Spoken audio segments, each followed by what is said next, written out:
Şükürler olsun. Şükürler olsun. Allah'a şükürler olsun.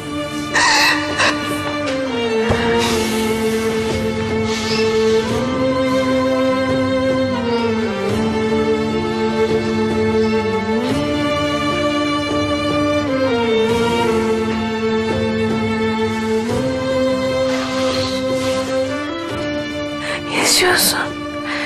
Yaşıyorsun. Yaşıyorsun.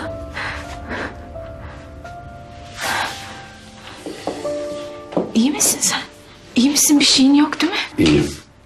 İyiyim ben. Hiçbir şeyim yok, merak etme. İnanamıyorum. İnanamıyorum. Allah'ım sana şükürler olsun.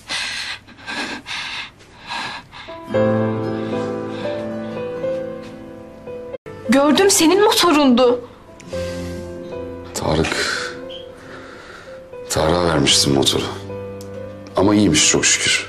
Hiçbir şey yok. Ben çok korktum. Sen zannettim, deliye döndüm. Benim için korktun ve endişelendin, öyle mi? Evet. Biliyordum. Gözlerime bakmadan yapamayacağını biliyordum. Duymuş. Beni duymuş.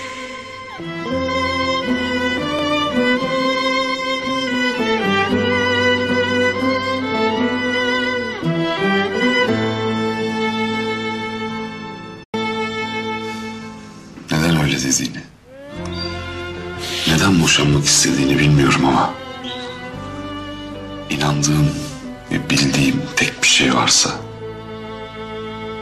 o da beni hala sevdiğin.